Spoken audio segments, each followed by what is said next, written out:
I never thought my marriage would end like this. If you had told me 5 years ago that I'd be standing at my front door pushing divorce papers through the mail slot, I would have laughed in your face.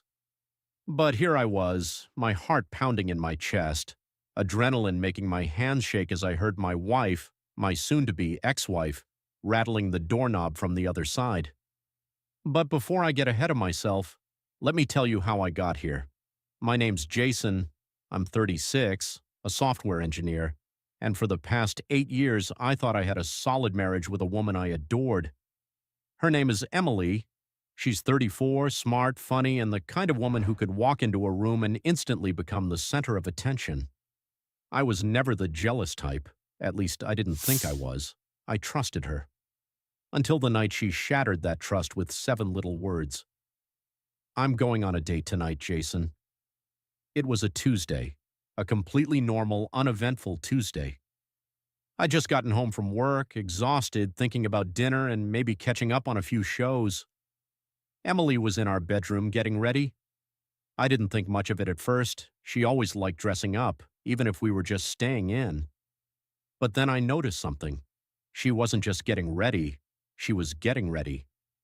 A red dress I'd never seen before, heels that made her legs look like they belonged on a runway, perfume I didn't recognize. She curled her hair, did her makeup with a precision she usually reserved for weddings or fancy events. I stood in the doorway, watching her put on earrings, and something inside me just twisted. Going somewhere? I asked. She glanced at me in the mirror, smiling like I'd just asked her if it was going to rain tomorrow. Yeah, I'm going on a date tonight. The words didn't compute at first.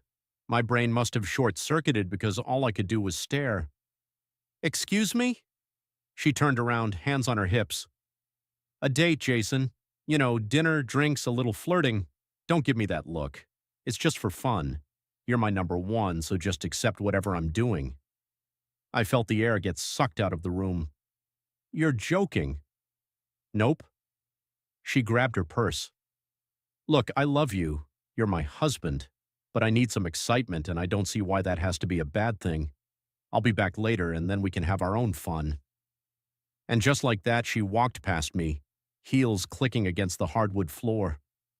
I stood there for a long time, staring at the empty doorway, my mind a complete blank. It wasn't just the words. It was the way she said them. Casual, like she was announcing she was going to the grocery store. Like I should just nod and wave as she walked out the door to go cheat on me. Like I was supposed to be okay with this. I wasn't okay with it. I don't even remember sitting down, but at some point I found myself on the couch, my hands clasped together, trying to control the pure rage bubbling up inside me.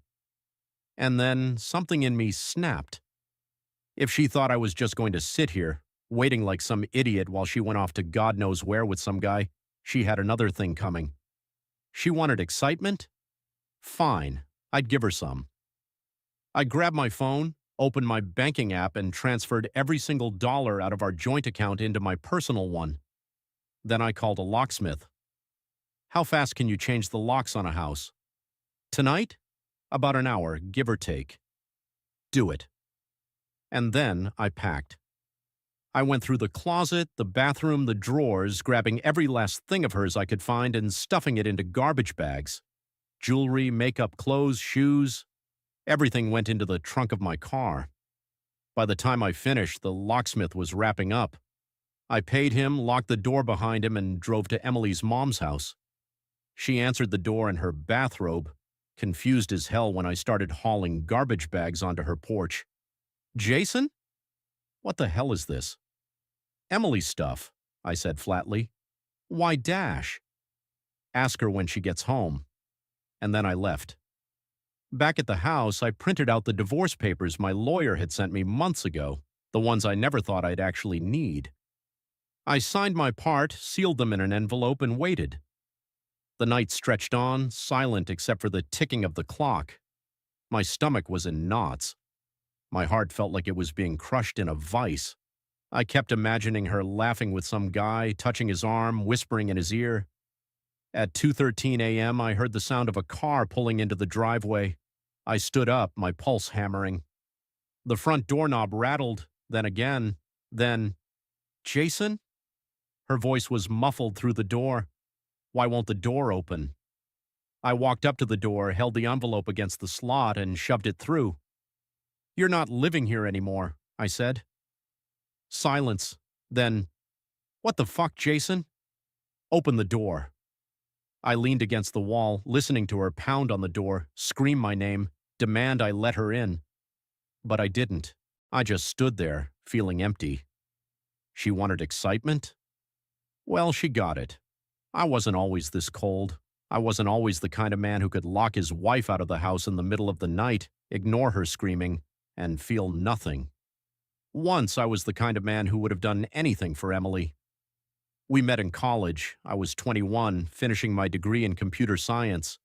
She was 19, studying marketing, all bright smiles and easy laughter.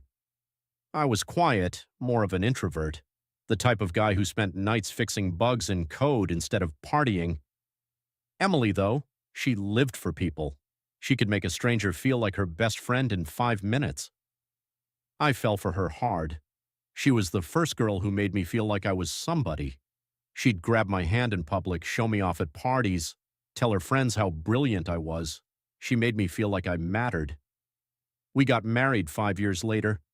By then, I had a stable job at a tech company, and Emily was climbing the corporate ladder in marketing. We bought a modest house, nothing fancy, but it was ours.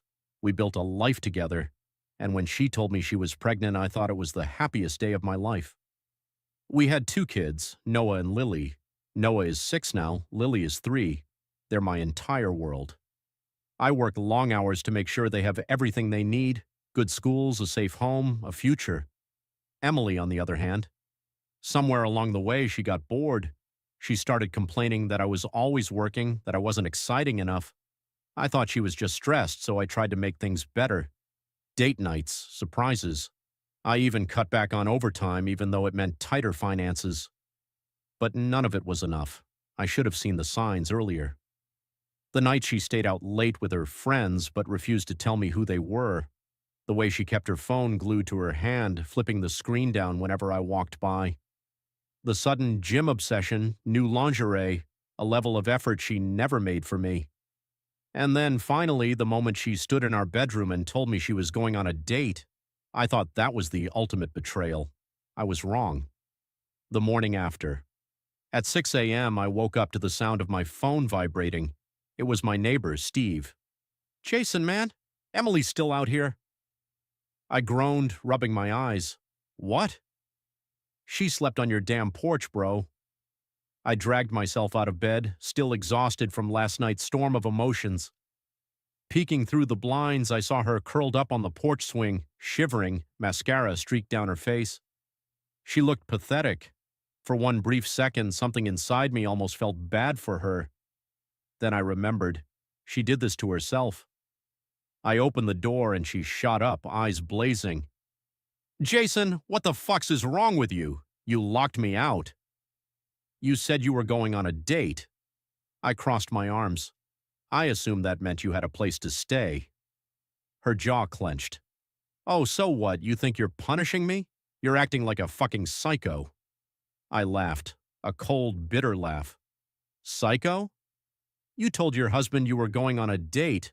What exactly did you expect? She threw her hands in the air. I expected you to be an adult. I expected you to understand that marriages evolve. I need excitement, Jason, but you're too damn insecure to handle it. My vision blurred with rage. So let me get this straight. You want to go out, screw other guys, then come home to me, the guy paying the bills, raising the kids, keeping everything together. I told you you're my number one, she shrieked. Jesus Christ, Emily. Do you even hear yourself? She folded her arms, glaring at me. You can't just throw me out, Jason. This is my house, too. I pulled out my phone and tapped the screen. It's funny you say that because I spoke to my lawyer this morning. Turns out since I paid for the house entirely under my name, you don't actually own Her face went pale. That's not... Oh, and by the way, I smirked. Your stuff? It's at your mom's. Her entire body tensed. You took my stuff to my mother's. Yep. She let out a shaky laugh, pacing in circles like a caged animal. Fine, fucking fine. But guess what, Jason? She turned, her face twisted in fury. You don't get to keep my kids from me. Something deep inside me snapped. You mean our kids? Noah and Lily are staying with me, she spat. You work all the time. You can't do this alone. That was it.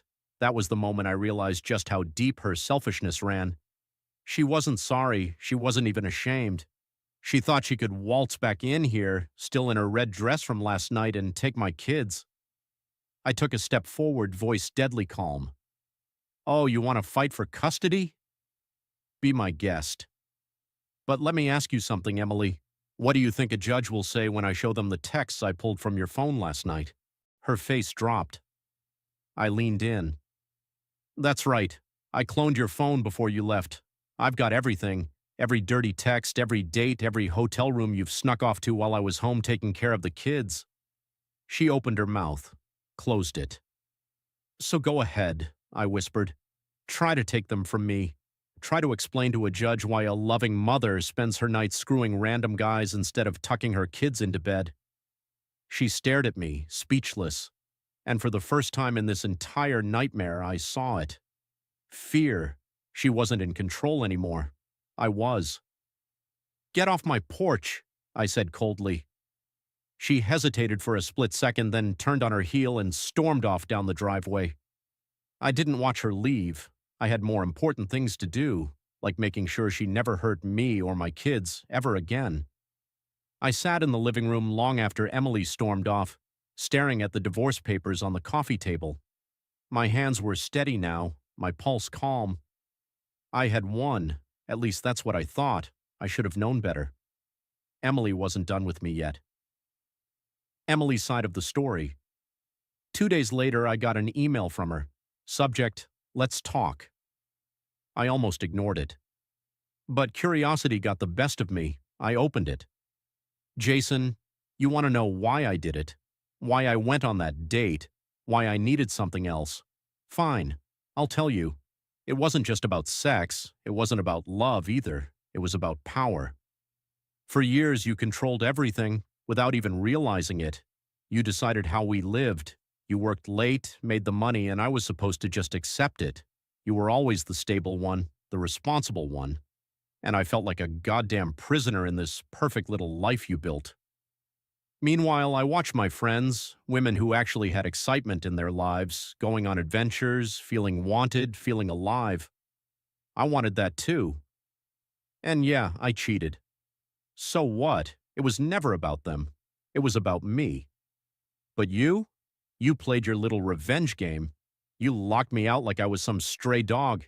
You humiliated me. You took my things to my mother's house. So congratulations, Jason. You won, for now.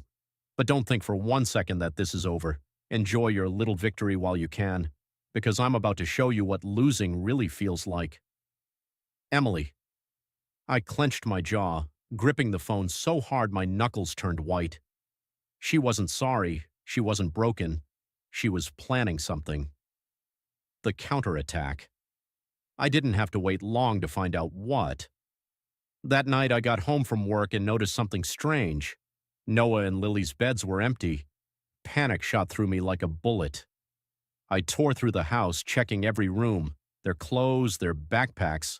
Gone. My hand shook as I grabbed my phone and dialed Emily. She picked up on the first ring. Looking for the kids? Her voice was smug, dripping with satisfaction. Where the hell are they? I growled. Relax, Jason, they're safe. They're with me. My blood ran cold. You took them? Oh, I didn't take them, Jason. I picked them up. My name is still on their school records, remember? It was so easy. I clenched my teeth so hard I thought they'd crack. You have no legal right.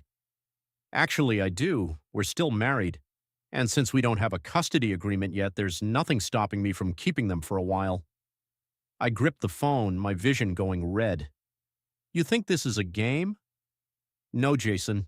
You thought this was a game when you threw me out like trash. Now we play by my rules.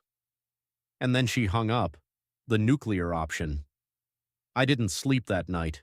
I barely breathed. My lawyer told me I'd have to wait for a court date, could take weeks before anything was decided. Weeks? That wasn't an option. Emily thought she was untouchable. She thought she could outplay me. She had no idea what was coming. I spent the next 24 hours executing my plan. First, I pulled out the ace I had up my sleeve, her phone records. Remember how I cloned her phone? I still had access. And it was worse than I imagined. 5 different guys, explicit messages, hotel receipts. But the kicker? She had been using our joint credit card to pay for her little escapades. I printed everything. Then I made a few calls. Call number 1, my lawyer. I sent him all the evidence and told him to push for an emergency custody hearing. If she thought taking the kids would win her the battle, she was about to lose the war. Call number 2, Emily's boss. Did I mention she worked for a big conservative marketing firm? I sent them the very detailed proof of her business expenses. Within 2 hours, she was fired. Call number 3, her mother, the woman who had been lecturing me about how I should be more understanding.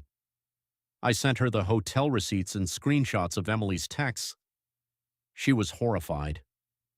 By the time I was done, Emily's entire world was collapsing. The confrontation. I was sitting on my porch the next evening when her car screeched to a stop in my driveway. She stormed out looking wrecked.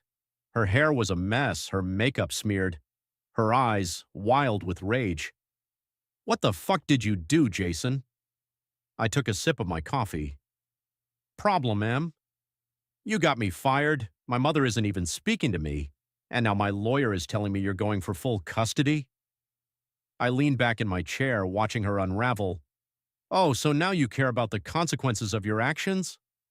She marched up to me, eyes burning. "I swear to God, Jason, if you think you can take my kids away from me—" "Our kids," I corrected. "And I don't have to take them, Emily. Because you already lost them." She faltered, her breath hitching. What do you mean?" I pulled out my phone and showed her the email from my lawyer. Effective immediately, temporary sole custody granted to Jason Parker, full hearing scheduled in 2 weeks. She snatched the phone from my hands, scanning the screen in horror. "Number, no, no, no, this isn't fair. You can't do this to me." I stood up, towering over her. "You did this to yourself," I said coldly. She stumbled back, shaking her head. "You ruined me," she whispered. I shrugged. "You were already ruined, Emily. I just let everyone see it." She broke then. Her legs gave out and she dropped to the ground, sobbing into her hands. I didn't feel sorry for her. I didn't feel anything. I turned and walked inside, locking the door behind me. Because for the first time in a long, long time, I had peace.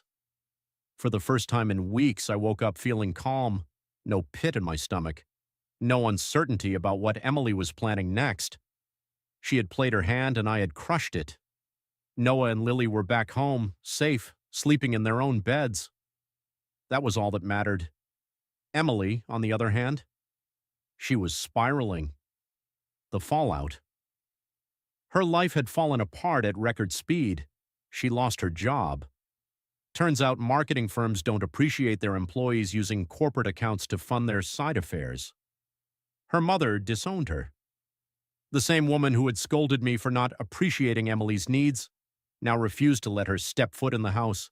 She had no place to go. She was living in a motel, burning through what little savings she had left. And worst of all, she couldn't see the kids, not without a court-monitored visit. I thought that would be enough. I thought she'd finally accept the consequences of her actions, take the L, and disappear from my life. I should have known better. The last desperate move. I was getting the kids ready for school when my phone rang. Unknown number. I answered. "Jason Parker?" a man's voice asked. "Yeah, who's this?" "This is Detective Miller with the local PD. We need you to come down to the station. There's been a complaint filed against you." My blood ran cold. Complaint? What are you talking about? The detective sighed. "Your wife, well, ex-wife-to-be, filed a report against you this morning. Domestic violence allegations. We need to discuss this in person. I felt like the air had been sucked out of my lungs. She didn't. Number she couldn't. Not after everything she had done, but she did. Emily was playing the last dirtiest card in her deck. The interrogation. I showed up at the station, my lawyer already on the way. Detective Miller was waiting in a small gray interrogation room. He looked tired, like he already knew this was Boleta. "Your wife claims you physically assaulted her last night," he said, flipping open a file. "She has pictures of bruises on her arms and a swollen lip. She says you threw her against a wall during an argument." I laughed. I couldn't help it. The sheer insanity of it. Emily, the woman who had cheated on me, humiliated me, and tried to steal my kids, was now claiming I was the monster? "I haven't seen Emily since she left my house 2 nights ago," I said, "and I sure as hell didn't touch her." Miller studied me for a long moment. "You got an alibi?" "Yeah, my kids. They were home with me the entire night." He nodded. "Good. We're already skeptical of her story. The injuries don't match what she's claiming, and there's no history of violence on your record, but we have to follow protocol." "So what now?" "We do a formal interview, document your side, and if it turns out she's lying, well, she just made the biggest mistake of her life." Emily's downfall. I wasn't officially arrested, but the accusation was serious. If this had gone any further, it could have ruined me. But Emily had underestimated 2 things. I had receipts. Security footage from my house proved she hadn't been near me since the last time we spoke. She wasn't as smart as she thought, because guess what? The bruises on her arms. They were old. The swollen lip. It was makeup. The detectives called her in for a follow-up interview, and within 10 minutes she cracked. She admitted she made the whole thing up. She thought it would scare me into dropping the custody battle. Instead, she got arrested for filing a false police report, the final confrontation. I got the call that night. Emily was in jail. It wasn't a long-term sentence, but it was enough to send a message. I debated whether to visit her, and then I did. She was sitting in a holding cell wearing an orange jumpsuit, looking wrecked. I stood on the other side of the glass, phone in my hand. She picked up her side, her fingers trembling. "You did this," she whispered. I smiled. "No, Emily, you did this to yourself." Her face crumpled. "Jason, I don't have anything left. No job, no money, no family, no kids. I was just—" "You were just what? Testing me? Trying to see how far you could push me?" She didn't answer. "Here's what's gonna happen," I continued. "You're gonna sign the divorce papers. No fight, no negotiations. You'll get a tiny settlement, just enough for a fresh start, and you'll never ever come near me or my kids again." Her lip quivered. "And if I don't?" I leaned forward. "Then I'll bury you, legally, financially, publicly. I have enough dirt on you to make sure you never get hired anywhere again. Your reputation, your future, gone." Tears slipped down her face. "You wouldn't," she whispered. "Try me," I said. She sat there, broken, finally understanding that this was over, for good. I didn't wait for her answer. I hung up the phone, turned around, and walked out of her life forever. Epilogue. The divorce was finalized in less than a month. Emily took the small settlement I offered and disappeared. I got full custody of Noah and Lily. The court saw right through Emily's games. I moved on. I focused on my kids, my career, and finally myself. And Emily. Last I heard, she was working a dead-end job in another state. Alone. She lost everything.